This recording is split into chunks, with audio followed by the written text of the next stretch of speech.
Bu Bidan, ini kan aku syak hamilnya udah 37, 38 nih. Bentar lagi Mm-mm. kan aku mau bersalin ya. Ya, Kurang lebih insya Allah. Nah, cara bedain kontraksi asli sama kontraksi palsu tuh gimana sih, Bu? oke, Bu Bidan jawab ya. Bu Bidan mau menjelaskan antara kontraksi asli dan kontraksi palsu. Nah, hari ini Bu Bidan akan membedah itu. Kontraksi palsu kita sebut dengan Braxton Hicks. Ada 4 tanda nih. Nah, yang pertama, kontraksinya itu jarang. Artinya dia kayak 1 jam sekali, setengah jam baru sekali. Yang pertama, kontraksinya jarang. Nomor 2, kekuatannya segitu-gitu aja. Artinya kalau jam 1 seandainya dia sekali, oh jam 2 juga tetap sekali. Jadi dia tidak menambah, malah cenderung kayak menghilang. Nomor 3, kalau dibuat aktivitas kayak jalan, kemudian kok tiduran, itu menghilang. Dan nomor 4 nih, say, biasa nih mulesnya atau nyerinya di satu tempat aja. Contohnya kalau seandainya nyeri perut bagian bawah, di situ-situ aja, dan dia tidak menjalar kemana-mana ya. Jadi ada 4 tanda nih kalau kontraksi palsu. Yang pertama, mulesnya jarang. Nomor 2, kekuatannya juga segitu-gitu aja. Nomor 3 adalah dia bisa nyerinya di satu tempat. Dan nomor 4 adalah ketika kamu buat aktivitas kayak jalan, tiduran, itu malah menghilang.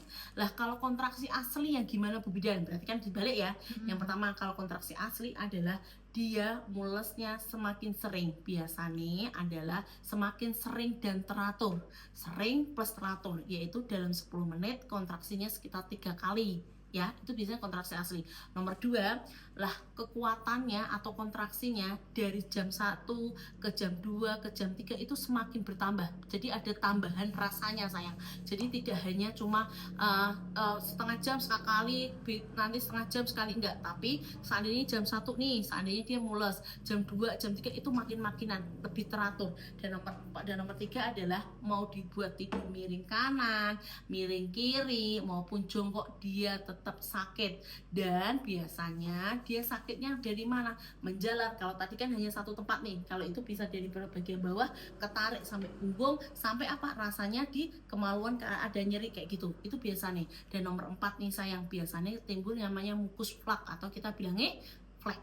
Lah dari jurnal yang saya baca, ternyata kalau dia mulus alami, mulus kontraksi asli, bukan alami ya, kontraksi asli itu adalah setiap 5 menit, kemudian kekuatannya sekitar 1 menit atau durasinya nariknya. Nah itu dikatakan kontraksi asli, yaitu dari kekuatannya semakin nambah, kemudian dia sering dan lama, kemudian ada flek, kemudian dia tidak hanya satu tempat tapi menjalar kemana-mana, dan mau dibuat jongkok, mau dibuat tiduran, itu dia tetap ya. Jadi kalau seandainya kamu nanti ada timbul kayak gitu, berarti bisa membedakan antara kontraksi asli dan kontraksi palsu. Kalau sudah ada kontraksi asli